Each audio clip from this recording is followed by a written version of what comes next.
kita. Assalamualaikum warahmatullahi wabarakatuh. Waalaikumsalam warahmatullahi wabarakatuh. Perkenalkan, kami dari kelompok 1. Di sini kami akan mempresentasikan yang dimana materi tersebut adalah cuaca dan iklim.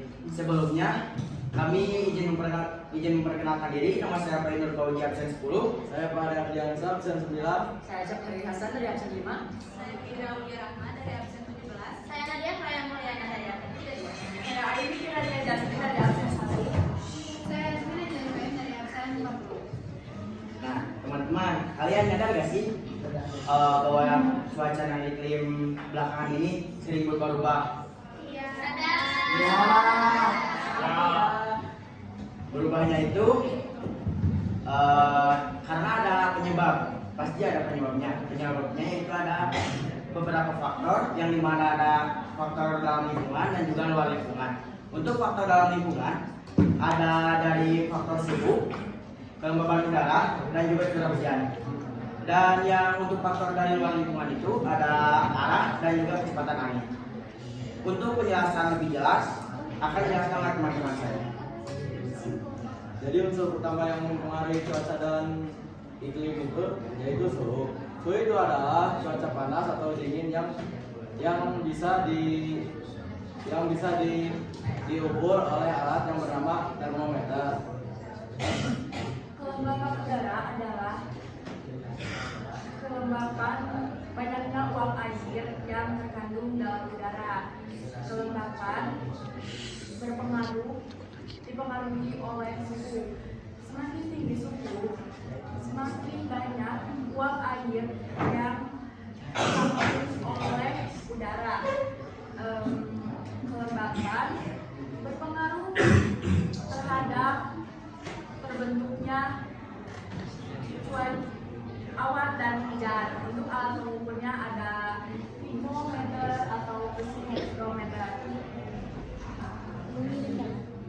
Curah hujan adalah jumlah air yang jatuh di permukaan bumi.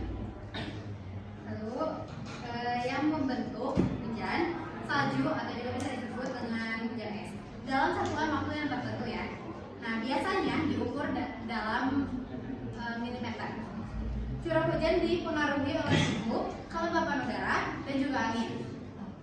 Nah, semakin banyak uap air di udara dan kondisi yang mendukung, maka hujan akan lebih sering turun ya guys.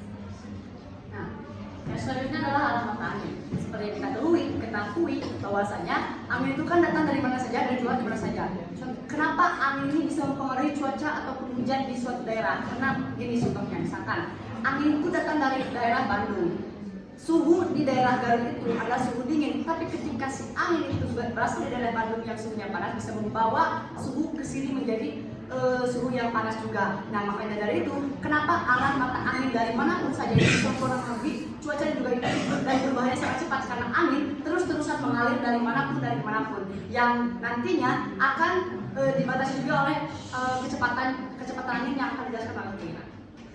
Nah, yang selanjutnya ada kecepatan angin. Jadi, kecepatan angin itu adalah gerak udara dari tekanan tinggi ke tekanan rendah dan juga seberapa cepat udara bergerak. Nah, keduanya itu sangat penting untuk perakiraan cuaca, navigasi, dan juga energi angin. Bisa dilihat contohnya, pengukurnya, yaitu yang pertama anemometer dan barometer. Nah, untuk kesimpulannya itu, kenapa sih cuaca dan iklim itu bisa berubah? Karena terdapat beberapa unsur penting yang mempengaruhinya.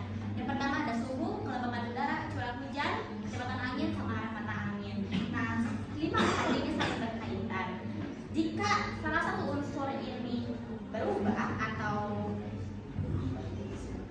berubah, maka cuaca dan iklim di suatu daerah juga bisa berubah. Misalkan kayak tadi contohnya itu udah dibilang sama Cecep, misalkan kalau misalkan Garut itu cuacanya lagi panas, tapi misalkan angin dari Bandung itu bergerak ke arah Garut tapi mengandung suhu yang dingin, itu bisa menyebabkan cuaca yang itu berubah, misalkan kayak hujan atau sebagainya. Sekian dari kelompok kami untuk penjelasan materi tentang cuaca dan iklim. Terima kasih. Wassalamualaikum warahmatullahi wabarakatuh.